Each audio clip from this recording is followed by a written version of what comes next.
तो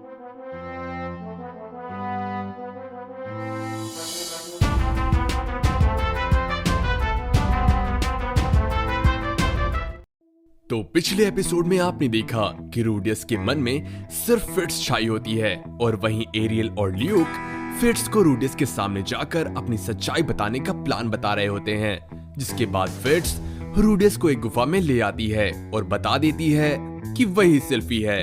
और अब आगे तो बच्चों जल्दी से अपने ईयरफोन लगा लो और एपिसोड शुरू करते हैं। तो एपिसोड की शुरुआत में हम देखते हैं कि रूडियस के मन में सिल्फी को लेकर कई सारे सवाल उठ रहे होते हैं। वो सोचता है, क्या ये सच में सिल्फी है? मैं इसे अभी तक पहचान क्यों नहीं पाया? शायद इसलिए क्योंकि मेरे लिए सीनियर फिट्स और सिल्फी की इमेज अलग अलग है। जहां सिल्फी एक क्राई बेबी है, वहीं फिट्स भरोसेमंद और दूसरों का ख्याल रखने वाली है। हाँ, कई बार फर्क कर पाना थोड़ा सा मुश्किल होता है, खासकर तब जब वो मुस्कुराती है। अगर अब मैंने खुद के जज्बातों को और रोका तो शायद मैं फिर से अकेला छोड़ दिया जाऊंगा। मैं अब और पछताना नहीं चाहता। सिल्फी, मैं भी तुमसे प्यार करता हूँ। और इतना कहते ही सिल्फी की आंखें भर आती हैं। तभी रूडियस अपने मुंह से उसका मुंह बंद कर देता है। इसके बाद रूडियस पूछता है, सिल्फी, क्या ये तुम्हारा पहली बार है? सिल्फी कहती है, क्यों, ये अच्छा नहीं है? रूडियस कहता है, नहीं, ऐसा नहीं है। और इसके बाद रूडियस अपनी पेन ड्राइव सेल्फी में इंसर्ट करने ही वाला होता है कि तभी रूडियस की पेन ड्राइव इजेक्ट मार जाती है, यानी कि छोटा चूहा फिर से उठना नहीं चाहता। अब गुफा में शांति छा जाती है। रूडियस सिल्फी से माफी मांगते हुए कहता है, मुझे माफ करना सिल्फी, पिछले 3 सालों से मुझे ये गुप्त रोग हो रखा है। माफ करना, मैंने तुम्हें निराश किया। तभी सिल्फी कहती है, देखो रूडियस, तुम ऐसा बोल के मुझे शर्मिंदा मत करो, तुम्हें इतना फॉर्मल होने की जरूरत नहीं है। इसके बाद रूडियस का मन थोड़ा हल्का होता है और वो कहता है, तुम्हारा शुक्रिया मुझे पेंडेंट देने के लिए। सिल्फी कहती है, शुक्र है ये तुम तक पहुंच गया, मुझे लगा ये कहीं खो गया होगा। जिस पर रूडियस बताता है कि लिलिया ने ये संभाल के रखा था। वैसे मैं पूछना भूल गया, तुमने अपना भेष क्यों बदला हुआ था? इस पर सिल्फी जवाब देती है, पता नहीं कहां से शुरू करूं। जिस दिन तुम मुझसे दूर चले गए, मैं ये सह नहीं पाई और पॉल पे गुस्सा किया। लेकिन तब मैंने एक बात ठानी कि मुझे इतना स्ट्रांग बनना है कि एक दिन मैं रूडी की हेल्प कर सकूं। मैंने अपनी स्टडी और मैजिक ट्रेनिंग पे मेहनत की। मैंने वो सब किया जिससे मैं तुम्हारी बराबरी कर सकूं और तुमसे तारीफ पा सकूं। मैंने अपना बेस्ट दिया। टेलीपोर्टेशन इंसिडेंट के वक्त मैं रॉयल कैपिटल में आ गिरी और वहां लेडी एरियल और ल्यूक से मिली। इसके बाद मैंने यूनिवर्सिटी ऑफ मैजिक में नाम लिखवाया और जब मैंने तुम्हारा नाम नए स्टूडेंट की लिस्ट में देखा तो मुझे बहुत खुशी हुई कि तुम जिंदा हो। लेकिन मैं तो चौंक गई थी जब तुमने मुझे खुद को इंट्रोड्यूस किया। रूडियस कहता है, इसके लिए मुझे माफ करना सिल्फी, लेकिन तुमने मुझे ये सब पहले क्यों नहीं बताया? जिस पर सिल्फी कहती है, मुझे माफ कर देना रूडियस, मुझ में ये कहने की हिम्मत ही नहीं थी। कोई बात नहीं सिल्फी, मैं ही तुम्हें 1 साल से पहचान नहीं पाया। और ऐसा कहते हुए रूडियस सिल्फी के कानों पे मुंह फेर देता है, जिस पर सिल्फी चौंक जाती है। रूडियस सोचता है, यार मेरा छोटा भाई हलचल तो कर रहा है, लेकिन इस पे मेरा कोई कंट्रोल नहीं है। खैर, अब मुझे खुशी है कि ये धीरे धीरे रिकवर हो रहा है। ये सब बस सिल्फी की मदद से हो पाया। इसके बाद हम अगले दिन का सीन देखते हैं, जहां प्रिंसेस एरियल सिल्फी से पूछ रही होती है, क्या हमारे प्लान ने काम नहीं किया? वैसे इस प्लान में जान का भी खतरा था, मतलब कुल्फी जमा देने वाली ठंडी में अपने दोस्त के सामने नंगा होना। जिसके बाद सिल्फी उसके साथ जो हुआ उसका पूरा रिपोर्ट बताती है और इसे सुनते ही प्रिंसेस की हंसी छूट जाती है। क्या कहा? रूडियस के टावर में पावर नहीं आता? मैं तो बेवजह उसको इतना महान मान रही थी। तभी ल्यूक एरियल को रोकते हुए कहता है, अब बस भी करिए। कुछ जगह ऐसी होती है जहां एक मर्द हेल्पलेस फील करता है। और अब मुझे पता चला कि रूडियस इतना शांत क्यों रहता था, क्यों उसके चेहरे पे निराशा दिखती थी और क्यों वो हर जगह हार मानकर अपने इलाज के लिए यहाँ आया। बेचारा रूडियस। इतना सब जानकर प्रिंसेस ल्यूक से माफी मांगती है, जिस पर ल्यूक कहता है, कोई बात नहीं, आप क्या ही जानेंगे छोटे चूहे के नोट पाने का दर्द, जब आपके पास वो है ही नहीं। सिल्फी, क्या तुम रूडी का इलाज करना चाहती हो? जिस पर सिल्फी हाँ कहती है। इसके बाद ल्यूक उन दोनों को थोड़ा वेट करने को बोलकर वहां से चला जाता है। इसके बाद एरियल फिर से सिल्फी से रूडी के लिए माफी मांगती है और कहती है, लगता है ल्यूक के पास कोई बढ़िया प्लान है। वैसे मेरे पास भी कुछ मस्त आइडियाज हैं।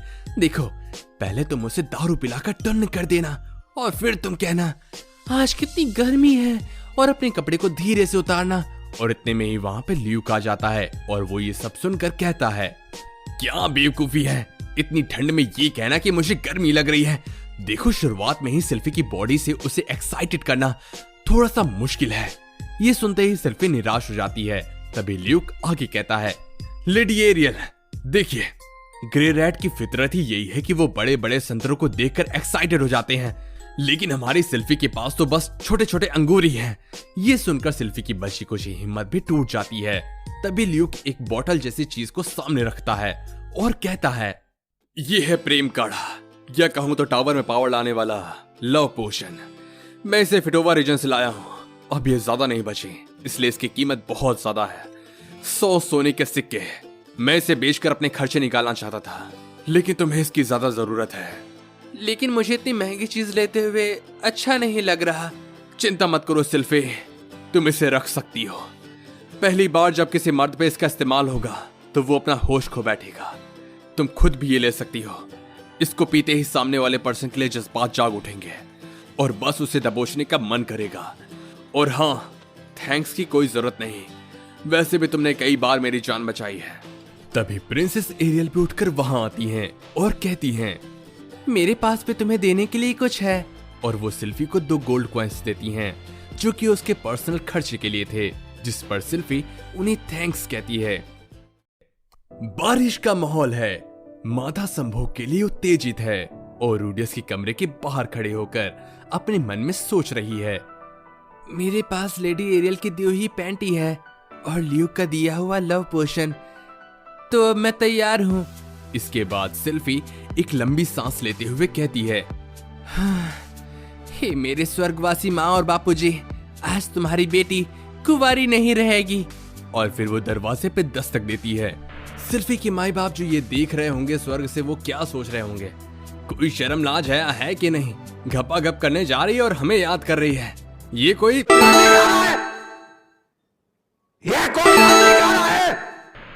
रूडियस गेट खोलता है और सिल्फी को अंदर बुलाता है।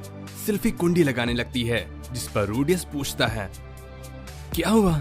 तभी सिल्फी कहती है, आज रात में यहीं रहूंगी। जिस पर रूडियस के पसीने छूट जाते हैं और वो कहता है, अच्छा ठीक है, बैठो। इसके बाद रूडियस देखता है कि सिल्फी अपने साथ कुछ लाई है और वो उसके बारे में पूछता है, जिस पर सिल्फी कहती है, ये हमारे रीयूनियन के लिए है। तभी रूडियस मग लाते हुए कहता है, हाँ हमें ये बिल्कुल सेलिब्रेट करना चाहिए। इसके बाद जैसे ही सिल्फी वाइन का एक घूंट पीती है, उसे खांसी आने लगती है, जिस पर रूडियस कहता है, लगता है ये थोड़ी ज्यादा स्ट्रॉन्ग हो गई, हमें इसे पानी के साथ मिक्स कर देना चाहिए। इसके बाद वो वाइन पीते पीते बुएना विलेज के बारे में बात करने लगते हैं कि कैसे रूडियस ने उसे हाथों से पानी निकालना सिखाया था। हाथों से पानी मतलब जादू वाला पानी, वो नीचे नीचे डालकर कुछ पानी निकालना, वो नहीं, गलत समझ रहे हो यार। ठीक है, आगे बढ़ते हैं। इसके बाद वो वाइन पीते पीते बुएना विलेज के बारे में बातें करने लगते हैं कि कैसे रूडियस ने उसे हाथों से पानी निकालना सिखाया और उसने अपना पहला वॉइसलेस इनकैंटेशन किया था। तभी सिल्फी लव पोशन को बाहर निकालती है, जिस पर रूडियस उससे पूछता है, ये क्या है? सिल्फी कहती है, ये दवाई है जो तुम्हारे गुप्त रोग का इलाज कर सकती है। सिल्फी मन में सोचती है, यार मैं क्या कह रही हूँ, मैंने दवाई बोला, अगर मैं लव पोशन बोलती तो वो पता नहीं क्या ही सोचता। वो कहती है, मैं चाहती हूँ कि तुम इससे पियो। और तभी रूडियस बिना समय लगाए उसे गटक जाता है और कहता है, शायद मुझे इसे शराब में मिलाकर पीना चाहिए था। और इतना कहते कहते उसके अंदर सिल्फी के लिए ठरकपन जागने लगता है। ये सब देखकर सिल्फी शर्माने लगती है और रूडियस के हाथों से लव पोशन लेकर खुद भी उसे गटक जाती है। कुछ देर बाद मौसम में थोड़ा बदलाव होता है। सिल्फी पूरी तरीके से गर्म हो चुकी है और रूडियस के साथ अपने अंदर की आग को शांत करना चाहती है। तभी रूडियस उसका हाथ पकड़ लेता है। उसके अंदर भी वही आग थी जो सिल्फी के अंदर है उसे अब और कंट्रोल नहीं हो रहा। तभी सिल्फी उसके कानों में कहती है, तुम जो चाहो कर सकते हो। और इतना सुनते ही रूडियस उसे बिस्तर पे पटक देता है और लाइट्स ऑफ हो जाती हैं। शिट यार, ये लाइट क्यों ऑफ हो गई? मुझे आगे का देखना था। अब हम सुबह का सीन देखते हैं जहां रूडियस अकेले उठता है और उसकी नजरें सिल्फी को हर जगह ढूंढ रही होती हैं, लेकिन वो उसे कहीं नहीं दिखती। उसे दिखता है तो सिर्फ सिल्फी की गुफा से निकला लाल पानी। वो अपने मन को दिलासा देते हुए कहता है शायद वो अपनी ड्यूटी पर गई होगी, लेकिन दूसरी तरफ वो फिर से परेशान होता है क्योंकि एक बार पहले भी जब वो बिस्तर से उठा था तो एरिस उसे छोड़कर जा चुकी थी। उसे डर लग रहा था कि कहीं सिल्फी भी तो वैसे ही नहीं निकली। और इसी डर के साथ जब वो अपने रूम के बाहर निकलता है तो सामने सिल्फी को पाता है जो उसे गुड मॉर्निंग विश करती है और बताती है कि वो बस लेडी एरियल और ल्यूक को थैंक्स कहने गई थी। और इतना सुनते ही रूडियस सिल्फी के गले लग जाता है। सिल्फी, तुम्हें पता भी है मैं कितना डर गया था। मुझे लगा तो मुझे छोड़कर चली गई। रूडी, मैं कहीं नहीं जा रही। और इतने में ही रूडियस सिल्फी के संतरों को दबा देता है जिससे सिल्फी चौंक जाती है और रूडियस कहता है सिल्फी, मैं ठीक हो गया, बंटी जाग रहा है, तुम्हारा शुक्रिया। और इतना कहते कहते रूडियस रोने लगता है। सीन शिफ्ट होता है और अब हम देखते हैं कि रूडियस खुद को लेडी एरियल के सामने इंट्रोड्यूस करता है। आपने मेरे बारे में पहले ही सिल्फी से काफी कुछ सुना होगा और मैं यहाँ आपसे कुछ बातें करने आया हूँ। सिल्फी ने मेरा इलाज किया और मुझे पता चला कि इसमें आपने उसकी मदद की, तो मैं बस इसका कर्ज चुकाना चाहता हूँ। जिस पर लेडी एरियल कहती है अगर तुम्हारी ताकत हमारे किसी काम आ सके तो अच्छा रहेगा, तो अब तुमने क्या सोचा है? रूडियस कहता है मुझे अपनी फैमिली को ढूंढना है जो टेलीपोर्टेशन इंसिडेंट में कहीं खो गई है, इसलिए असुरा किंगडम में अभी मेरा जाना पॉसिबल नहीं है।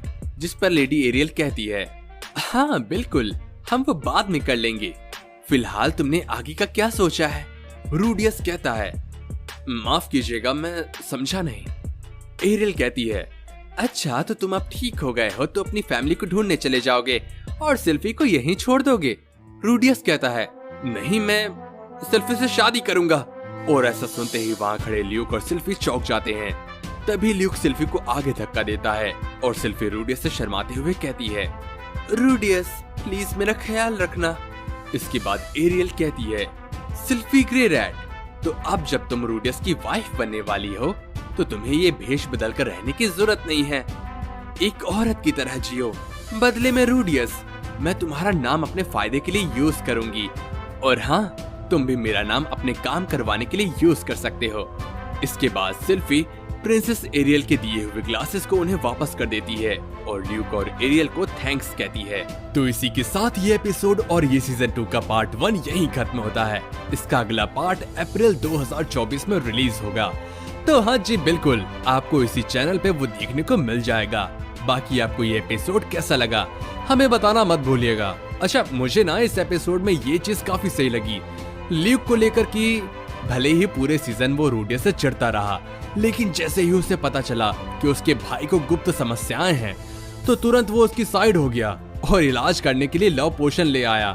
बाकी अब ये भी देखना होगा कि जब रूडियस के सामने सिल्फी और एरिस एक साथ होंगी तो क्या ये ड्रामा क्रिएट होगा वहाँ पर, क्योंकि शादी का वादा तो कर दिया है रूडियस ने सिल्फी से। तो आपको ये पूरा सीजन कैसा लगा हमें जरूर बताइए। तो मैं सिद्धार्थ झा उर्फ क्रेजी एसजे आपको मिलता हूँ अगले सीजन में, तब तक के लिए गुड बाय।